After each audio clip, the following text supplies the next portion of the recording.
Hi ನಮಸ್ತೆ ಎಲ್ರಿಗೂ. ನಾನಿವತ್ತು ಚಿಕನ್ ಕರಿ ಮತ್ತೆ ರೊಟ್ಟಿ ಅಂದ್ರೆ ನಮ್ಮ ಮಂಗಳೂರು ಸ್ಟೈಲಲ್ಲಿ ಕೋಳಿ ಪದಾರ್ಥ ಮತ್ತೆ ರೊಟ್ಟಿ ಮಾಡ್ತಾ ಇದ್ದೆ. ರೊಟ್ಟಿ ನಾನು ಮಾಡೋದಲ್ಲ, ಪೇಟೆಯಿಂದ ತರೋದು. ಸೊ ಇವತ್ತು ಚಿಕನ್ ಪದಾರ್ಥ ಕೋಳಿ ಪದಾರ್ಥ ಹೇಗೆ ಮಾಡೋದು ಅಂತ ತೋರಿಸ್ತೇನೆ ನಿಮಗೆ. ಫಸ್ಟ್ ಸ್ಟವ್ ಆನ್ ಮಾಡ್ಕೊಳ್ಳೋಣ. ಆಮೇಲೆ ಒಂದು ಬಾಣಲೆ ಇಟ್ಕೊಳ್ಳೋಣ. ತವಾ ಯಾವ್ದು ಸಹ ಆಗತ್ತೆ. ಅದಕ್ಕೆ ಸ್ವಲ್ಪ ತೆಂಗಿನ ಎಣ್ಣೆ ಹಾಕೊಳ್ಳೋಣ. ಶುದ್ಧ ತೆಂಗಿನ ಎಣ್ಣೆ ಆಯ್ತಾ. ನಾವು ಕೊಕೊನಟ್ ಆಯಿಲ್ ಬಳಸೋದು, ಒಳ್ಳೆ ಟೇಸ್ಟ್ ಆಗಿರ್ತದೆ. ಅದಕ್ಕೆ ಸ್ವಲ್ಪ ಮೆಣಸು, ಖಾರದ ಮೆಣಸು ಮತ್ತೆ ಇನ್ನೊಂದು ಕುಮಟೆ ಮೆಣಸು ಆಯ್ತಾ. ಅದು ಸ್ವಲ್ಪ ಖಾರ ಕಡಿಮೆ ಇರ್ತದೆ ನಿಮಗೆ, ಅದಕ್ಕೆ 2 ಮೆಣಸು ಮಿಕ್ಸ್ ಮಾಡಿ ಹಾಕ್ತಾ ಇದ್ದೇನೆ. ಅದನ್ನು ಚೆನ್ನಾಗಿ ಫ್ರೈ ಮಾಡ್ಕೊಳ್ಳಿ. ಈಗ ಫ್ರೈ ಆಗಿದೆ. ಅದಕ್ಕೆ ಸ್ವಲ್ಪ ಕೊತ್ತಂಬರಿ ತಗೊಳ್ಳೋಣ. ಒಂದು 3-4 ಸ್ಪೂನು. ನಂದು ಸ್ವಲ್ಪ ಸಣ್ಣ ಸ್ಪೂನ್ ಆದ ಕಾರಣ ಒಂದು 4-5 ಸ್ಪೂನ್ ಹಾಕ್ಕೊಳ್ತೇನೆ. ಇನ್ನು ಸ್ವಲ್ಪ ಜೀರಿಗೆ ಹಾಕ್ಕೋಬೇಕು. ಮತ್ತು ಸ್ವಲ್ಪ ಮೆಂತೆ ಆಯಿತಾ. ಮೆಂತೆ ಸಹ ನಿಮಗೆ ಎಷ್ಟು ಬೇಕೋ ಅಷ್ಟು ಸ್ವಲ್ಪ ಸಾಕು. ಒಂದು ಹಿಡಿಯಷ್ಟು ಸ್ವಲ್ಪ ಚೆನ್ನಾಗಿ ಮಿಕ್ಸ್ ಮಾಡ್ಕೋಬೇಕು. ಅದು ಸಹ ಚೆನ್ನಾಗಿ ಫ್ರೈ ಆಗಬೇಕು. ಮತ್ತು ಅದಕ್ಕೊಂದು ಸಣ್ಣ ಪೀಸ್ ಜಾಯಿಕಾಯಿ ಆಯಿತಾ, ಜಾಯಿಕಾಯಿ ಹಾಕ್ಕೊಳ್ತಾ ಇದ್ದೇನೆ. ಈಗ ಇದು ಚೆನ್ನಾಗಿ ಫ್ರೈ ಆಗಿದೆ. ಇದನ್ನೊಂದು ಪಾತ್ರಕ್ಕೆ ಹಾಕೊಳ್ಳೋಣ ಆಯಿತಾ.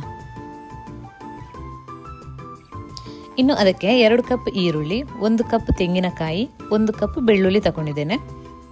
ಇನ್ನು ಅದೇ ಬಿಸಿ ಮಾಡಿದ ಪಾತ್ರಕ್ಕೆ ಸ್ವಲ್ಪ ಎಣ್ಣೆ, 1 ಕಪ್ ಈರುಳ್ಳಿಯನ್ನು ಹಾಕ್ಕೊಳ್ತೇನೆ.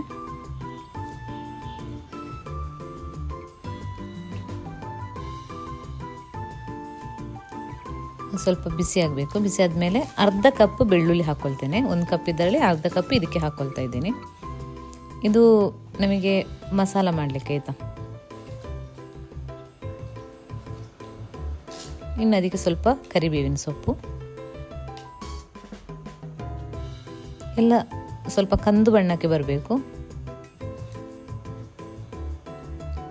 ಮತ್ತು ಅದಕ್ಕೆ ಸ್ವಲ್ಪ ಶುಂಠಿ, ಒಂದು ಸಣ್ಣ ಪೀಸ್ ಶುಂಠಿ.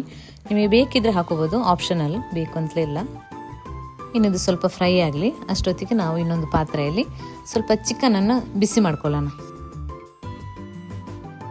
ಒಂದು ಪಾತ್ರೆ ಇಟ್ಕೊಳ್ತೇನೆ ಗ್ಯಾಸ್ ಸ್ಟವಲ್ಲಿ. ಅದಕ್ಕೆ ಸ್ವಲ್ಪ ಎಣ್ಣೆ ಮತ್ತು ಕಟ್ ಮಾಡಿ ಇಟ್ಕೊಂಡಂತಹ 1 ಕಪ್ ಈರುಳ್ಳಿಯಲ್ಲಿ ಅರ್ಧ ಕಪ್ ಈರುಳ್ಳಿನ ಇದಕ್ಕೆ ಹಾಕ್ಕೊಳ್ತಾ ಇದ್ದೇನೆ. ಅದು ಸ್ವಲ್ಪ ಫ್ರೈ ಆಗಬೇಕು, ಬಿಸಿ ಆಗಬೇಕು. ಸ್ವಲ್ಪ ಬಿಸಿ ಆದ ಮೇಲೆ ಅರ್ಧ ಕಪ್ ಬೆಳ್ಳುಳ್ಳಿ ಕಟ್ ಮಾಡಿ ಇಟ್ಕೊಂಡದನ್ನು ಹಾಕ್ಕೊಳ್ತಾ ಇದ್ದೇನೆ. ಸ್ವಲ್ಪ ಬೇವಿನ ಸೊಪ್ಪು, ಕರಿಬೇವಿನ ಸೊಪ್ಪು. ಇನ್ನು ಇದಕ್ಕೆ ತೊಳೆದಿಟ್ಕೊಂಡಂತಹ ಚಿಕನ್ನು ಹಾಕ್ಕೋಬೇಕು.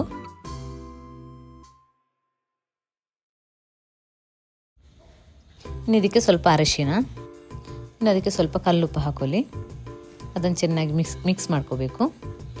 ಉಪ್ಪು ಮತ್ತು ಅರಿಶಿನ ಚೆನ್ನಾಗಿ ಚಿಕನ್ಗೆ ಹಿಡ್ಕೋಬೇಕು. ಇನ್ನೊಂದು ಮುಚ್ಚಳ ತಗೊಂಡು ಮುಚ್ಚಿ ಒಂದು ಅರ್ಧ ಗಂಟೆ ಬೇಯಲಿಕ್ಕೆ ಬಿಡುವ.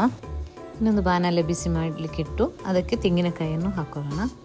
1 ಕಪ್ ತೆಂಗಿನಕಾಯಿ ತಗೊಂಡಿದ್ದೇನೆ. ಅದನ್ನು ಚೆನ್ನಾಗಿ ಫ್ರೈ ಮಾಡ್ಕೊಳ್ಳೋಣ. ಇದನ್ನು ಆವಾಗಲೇ ನಾವು ಫ್ರೈ ಮಾಡಿಟ್ಕೊಂಡಂಥ ಮೆಣಸು ಮತ್ತು ಕೊತ್ತಂಬರಿ ಎಲ್ಲ ಇದೆಲ್ಲ ಅದ್ರ ಜೊತೆಗೆ ಮಿಕ್ಸ್ ಮಾಡಿ ಗ್ರೈಂಡ್ ಮಾಡ್ಕೋಬೇಕು.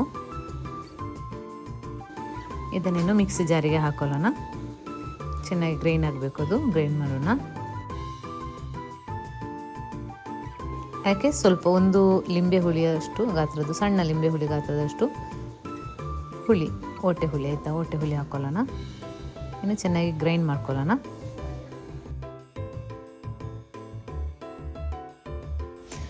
ಇನ್ನು ಅದು ಅರ್ಧ ಗ್ರೈಂಡ್ ಆದಮೇಲೆ ಅದಕ್ಕೆ ಈರುಳ್ಳಿ ಎಲ್ಲ ಫ್ರೈ ಮಾಡಿ ಇಟ್ಕೊಂಡಿದ್ವಲ್ಲ ಅದನ್ನು ಹಾಕ್ಕೊಳ್ಳೋಣ. ಅದಕ್ಕೆ ಸ್ವಲ್ಪ ನೀರು, ಎಷ್ಟು ಬೇಕಷ್ಟು ನೀರು ಹಾಕೊಳ್ಳೋಣ ಗ್ರೈಂಡ್ ಮಾಡಲಿಕ್ಕೆ. ವಾಪಸ್ ಗ್ರೈಂಡ್ ಮಾಡಬೇಕು. ಇದು ನೈಸಾಗಿ ಗ್ರೈಂಡ್ ಆಗಬೇಕು ಆಯಿತಾ. ನೋಡಿ, ನಾವು ಚಿಕನ್ ಆಗ ಫ್ರೈ ಮಾಡಲಿಕ್ಕೆ ಇಟ್ಟಂಥ ಚಿಕನ್ ಇವಾಗ ಆಲ್ರೆಡಿ ಬೆಂದಿದೆ. ಒಂದು ಅರ್ಧ ಗಂಟೆ ಆಯಿತು.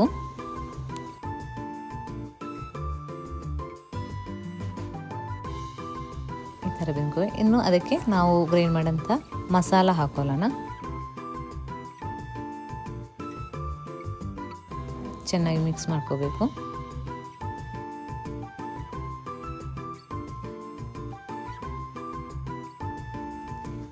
ಇನ್ನು ಇದಕ್ಕೆ ಸ್ವಲ್ಪ ನೀರು ಹಾಕ್ಕೊಳ್ಳೋಣ. ನಾವು ರೊಟ್ಟಿ ಯೂಸ್ ಮಾಡೋದ್ರಿಂದ ಸ್ವಲ್ಪ ನೀರಾಗಿ ಬೇಕು, ಅದಕ್ಕೆ ಸ್ವಲ್ಪ ಜಾಸ್ತಿ ನೀರು ಹಾಕೋತಿದ್ದೇನೆ. ಇನ್ನೂ ರುಚಿಗೆ ಬೇಕಾದಷ್ಟು ಉಪ್ಪು ಹಾಕ್ಕೊಳ್ತಾ ಇದ್ದೀನಿ. ನಾನಿಲ್ಲಿ ಕಲ್ಲು ಉಪ್ಪು ಯೂಸ್ ಮಾಡಿದೆ. ಚೆನ್ನಾಗಿ ಕುದಿ ಬರಬೇಕು. ನೋಡಿ, ನಮ್ಮದು ಚಿಕನ್ ಸಾರು ರೆಡಿಯಾಗಿದೆ. ಗೈಸ್, ನಮ್ಮ ಚಿಕನ್ ಸಾರು ಮತ್ತು ರೊಟ್ಟಿ ರೆಡಿ.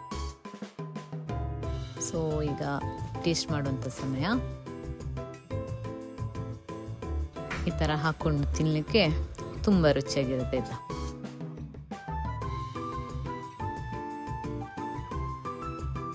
ಗೈಸ್, ಮಂಗಳೂರು ಶೈಲಿ ಕೋಳಿ ರೊಟ್ಟಿ ರೆಡಿಯಾಗಿದೆ.